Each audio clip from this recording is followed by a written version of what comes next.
So, ich grüße euch alle. Es geht hier nach dem großen Schlemmen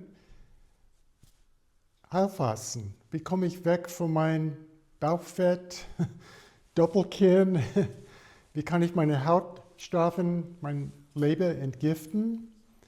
Und wie kann ich Autophagie auslösen? Autophagie ist die Straßenreinigung der Zellen, die hauptsächlich nachts im Tiefschlaf stattfindet. Und wir haben jetzt 3 Möglichkeiten. Wer Zeit hat und das nötige Kleingeld hat, kann diese Panchakarma Detox Kur machen. Also da bieten wir 3 Tage, 6 Tage und auch 3-wöchige Kuren. Das machen wir jetzt seit 35 Jahren. Und das ist eine sehr umfassende Maßnahme, um den Magen-Darm-Trakt zu optimieren, Mikrobiom zu optimieren, um Schwermetalle, Toxine zu mobilisieren und auszuleiten. Da gibt es verschiedene Verfahren, die wir einsetzen. Und es gibt auch eine Vorkur dabei, das kann man auch zu Hause machen und dann anreisen und die Hauptkur machen oder man kann die Vorkur machen hier bei uns vor Ort. Und interessant ist, das höre ich immer wieder von Patienten, die sagen, wow, ich mache diese Vorkur und es geht so kinderleicht und ich dachte, das wäre viel schwieriger. Aber wir haben da ein paar Methoden, wie man die Patienten in die Fettverbrennung hineinbringen können. Fettverbrennung heißt, die Energie stammt von Ketone aus dem Fett, das gespeicherte Fett, und man hat so gut wie kein Hungergefühle. Also da habe ich da einiges an Expertise gesammelt in diesen letzten 35 Jahren. Ich möchte das auch mitteilen von euch. Ist mir klar, nicht jeder hat die Zeit oder die finanziellen Möglichkeiten, diese Kur zu machen. Dann gibt es auch ein 5-tägiges Heilfastenprogramm für zu Hause, habe ich extra für euch auch entwickelt und das kann man finden, die Vorgehensweise, mein Detox-Buch, die 2. Auflage, bitte nicht die 1. Auflage. Und das sind auch verschiedene Rezepte und die Vorgehensweise findet man hier auf diesen Tafeln, auf diese 2 Seiten. Und Sie können ein PDF runterladen unten und dann sehen Sie, wie diese Vorgehensweise auch zu Hause, wie Sie das durchführen können. Und das wäre auch eine gute Möglichkeit. Und damit haben wir auch sehr gute Erfahrungen gesammelt. Und dann habe ich noch einen 3. Ansatz. Das praktiziere ich häufig. Das tut mir gut. Und die Vorgehensweise ist, ich frühstücke mit ca. 800 bis 1000 Kalorien und zwar mit Nahrungsmitteln, die mich sättigen. Ich lasse so stärkehaltiges Brot, alles was zu schnell ins Blut geht, einschließlich Haferbrei. Also ganzes Hafer könnte man kochen, erst einweichen über Nacht und dann kochen 15 Minuten, das würde gehen. Aber dieser Haferbrei aus Haferflocken erzeugt Blutzuckerspitzen und Insulinspitzen. Wir wollen keine Spitzen verursachen. Und was sind das für Lebensmittel? Meine Wildkräuter. Ich habe heute, es war wirklich bitterkalt die letzten 3 Wochen, aber oben in einem Container auf meinem Garagendach habe ich, das ist Vogelmiere und es versucht gerade zu blühen. Es war 4 oder 5 Grad heute und also die ersten Wildkräuter zeigen sich. Ich habe dann diese Slow-Cooked Bohnen, die weiche ich erst eine Nacht ein und dann lasse ich die auf so ein Niedrigtemperatur Kochtopf, die kriegt man für ca. 40 € bei Amazon, die heißt Crock-Pot und ich lasse die dann ungefähr 6, 7 oder kann auch länger, 7 Stunden köcheln bei niedriger Temperatur und die brennen nicht an. Und warum esse ich Bohnen? Viele denken, das ist arme Leute essen, weil die Mexikaner haben mich überzeugt, die Mexikaner, die traditionell diese mexikanische Ernährungsweise praktizieren, viele werden 100 Jahre oder älter und die essen täglich Bohnen, fast zu jeder Mahlzeit. Hier geht es um resistente Stärke, die die Darmbakterien brauchen, um das zu fermentieren, um ganz wichtige Verbindungen zu produzieren, wie Butyrat. Das ist eine Fettsäure, eine kurzkettige Fettsäure, die die Mitochondrien brauchen, um richtig Energie zu produzieren. Und auch das Gehirn braucht das, um das Gehirn zu schützen vor Toxine und das Eindringen von Schwermetallen. Und es gibt nämlich eine Barriere, was das Gehirn umfasst. Und diese Barriere ist nur dann dicht, wenn genug Butyrat gebildet wird durch die Darmbakterien. Also deswegen die Bohnen. Ich habe dann Sojabohnen, das sind fermentierten japanischen Sojabohnen. Vielleicht kennt ihr die heißen Natto. Und warum Natto so heilkräftig ist, nicht nur für das Mikrobiom, sondern auch zu verhindern, dass Thrombosen entstehen. Thrombosen, Embolien, die Ursache von Herzinfarkt, Schlaganfall, etc. Also hier esse ich ein gehäufter Esslöffel jeden Tag. Es ist ein bisschen gewöhnungsbedürftig am Anfang, aber ich esse die jeden Tag und ich merke, das gibt mir wirklich Energie. Dann habe ich ich habe das in einem anderen Video gezeigt, wie man diese fermentierten Weizenkeimcracker, wir lassen Weizenkeime fermentieren, 3 Tage, 4 Tage, 5 Tage. Dann mixen wir dann, nachdem es fermentiert ist, mit Leinsamen oder auch Leinsamensprossen.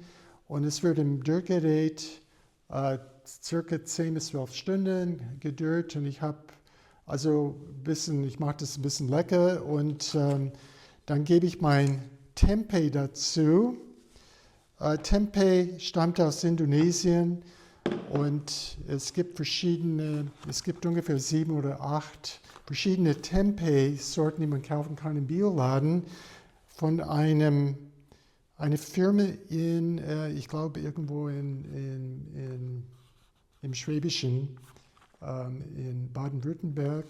Und das ist aus Sojabohnen und Tempeh Bohnen fermentiert mit Kulturen, die setzen Spermidin frei. Also wir haben Spermidin in den Crackers. Also Weizenkeime ist Nummer 1, aber Nummer 2 ist Tempeh. Warum ist Spermidin so interessant? Das ist ein Antioxidant, das die Autophagie, die Straßenreinigung der Zellen ankurbelt, wirkt gegen Krebs und wirkt gegen Entzündungen und ist wichtig, um die Zellen zu entgiften. Autophagie, Spermidin.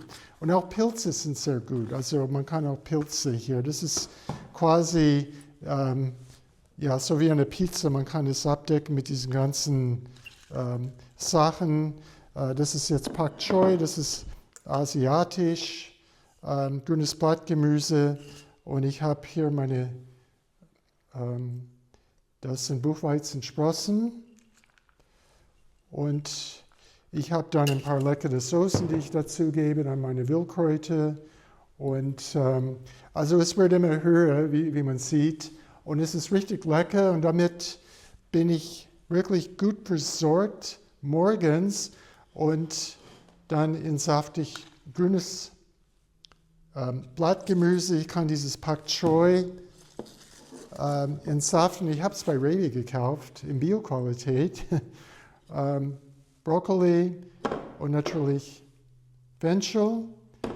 Und ich entsafte keine Früchte oder kein Obst, weil ich möchte meinen Blutzucker stabil halten den ganzen Tag, weil ich verzichte auf Mittagessen und verzichte auf Abendessen. Mein Abendessen, also anstelle von Abendessen, trinke ich diese 3 Säfte. Das ist eigentlich kein Saft, das hier, das ist Miso.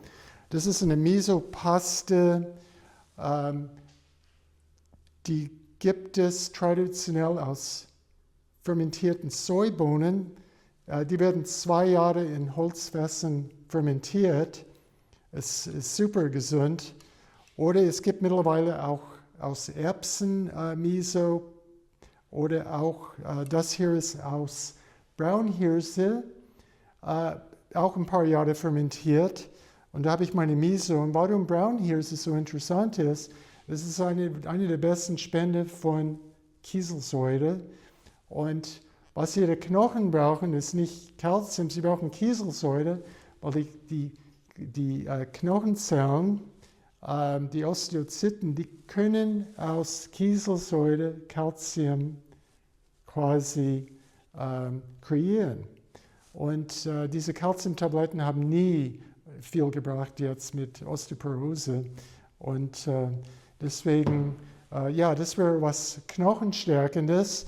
Aber ich nehme diese Säfte, warum ich diese Säfte zu mir nehme, diese Mischung aus, das ist ein Fermentsaft, Sprossenfermentsaft. Ich habe hier einen Fermentsaft, ich habe diese Fermentsuppe und ich habe dann diese grüne Saft frisch gepresst aus grünem Blattgemüse. Das macht eine geniale Sättigung. Und das sind ungefähr nur 300 Kalorien jetzt, die ich zu mir einnehme. Aber es macht mich satt. Und wenn ich morgens zwischen 800 und 1000 Kalorien, ich bin eher bei 800 Kalorien, dann die 300 Kalorien. Das ist jetzt einen kalorienreduzierten Tag. Warum ist es wichtig, jetzt kalorienreduziert? Weil die Autophagie kann ich damit besser ankurbeln. Weil ich möchte meine Zellen durchputzen. Und das ist mir wichtig, weil ich möchte nicht in diese Geschwindigkeit altern wie durchschnittliche Menschen. Und ich werde 69 heute. Und wenn man 69 wird, man muss was tun, um den Alterungsprozess aufzuhalten. Und das sind so meine Maßnahmen. Und ich komme damit gut klar. Ich bin mit diesen Nahrungsmitteln, kann ich den ganzen Tag arbeiten, ohne Pause. Ich habe viel Energie, kann Sport machen und ich spüre einfach diese Leichtigkeit. Und ich möchte das mit euch teilen, weil ich weiß, viele von euch sind sehr fortgeschritten. Und es ist einfach ein Impuls, gebe ich an euch weiter, weil ich sehe das Problem, ich höre das immer wieder vom Patienten, man hat all diese guten Absichten, aber es scheitert, wenn man abends nach der Arbeit nach Hause kommt und es scheitert, wenn man die Kühlschranktür öffnet und man hat schon verloren. Was das Problem ist abends, ist die Insulinresistenz ist viel höher abends als morgens. Das heißt, ich kann meine Nahrungsaufnahme besser kontrollieren morgens. Abends hat man verloren, weil Insulinresistenz heißt, dass der Blutzucker, also der Zucker von Kohlenhydrate zum Beispiel, die man gegessen hat, kommt nicht in die Zellen, weil quasi das Tor zu ist und das Insulin kann das Tor nicht öffnen oder nur schwer aufmachen. Das heißt, wir haben einen Blutzuckereinstieg, wir haben zu viel Blutzucker und auch zu viel Insulin im Blutkreislauf und das löst Gelüste aus, und Heißhungergefühle und dann fängt man an, man kann sich nicht mehr halten. Jeder kennt das. Und mit diesen Maßnahmen kann ich das wirklich sehr gut in Schach halten. Wie gesagt, keine Obst, keine Früchte, kein Zucker. Das sind alles ketogene, pflanzenbasierte ketogene Maßnahmen, eben um diesen Blutzucker stabil zu halten, damit die Sättigung funktioniert. Und ja, und das ist eine coole Methode und deswegen wollte ich das mit euch teilen. Und ja, man kann das 1-2 Tage pro Woche machen. Ich mache das so 5 Tage hintereinander, Montag bis Freitag, und dann am Wochenende esse ich ein bisschen normaler, dann hat man mehr Flexibilität. Und ja, Detox, Entgiftung, Autophagie, Zellentgiftung durch Spermidin-haltige Nahrungsmittel, Weizenkeime, Pilze und auch Tempeh. Natürlich auch Fermentsäfte. Natto ist ein Fermentationsprodukt. Und dann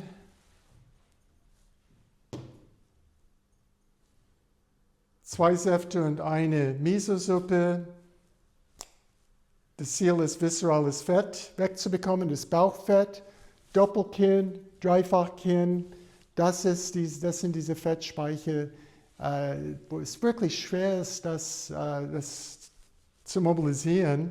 Aber mit solchen Maßnahmen ist es, die Haut wird straffer und sie werden nicht enttäuscht, wenn sie in den Spiegel schauen. Und Mikrobiomoptimierung, das machen wir auch. Wir wollen einfach, dass die gesunden Darmbakterien überwiegen und nicht die pathologischen Bakterien. Wir möchten unsere Darmwände besser abdichten. Wir möchten unser Gehirn abdichten, damit diese Toxine nicht in unser Gehirn reinkommen und alle möglichen Probleme auslösen, einschließlich Alzheimer, Neurodegeneration.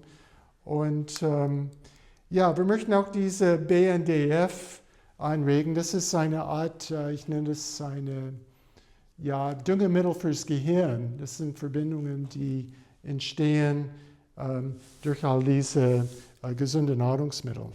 Ja, was ich vergessen habe, ist eine coole vegane Käse, was ich kennengelernt habe von einer Firma in Zürich. Und die Schweizer wissen, wie man Käse macht. Und das ist jetzt, die fermentieren Cashewkerne, es sind auch Nährhefeflocken dabei. Und es schmeckt wirklich exakt wie Emmentaler. Und also man kann das quasi dazugeben und dann ist es so eine Art Pizza. Man kann das in eine Heißluftfritteuse ein bisschen schmelzen lassen. Und das ist richtig lecker. Und das, was ist das Problem mit Käse aus Milch? Wir haben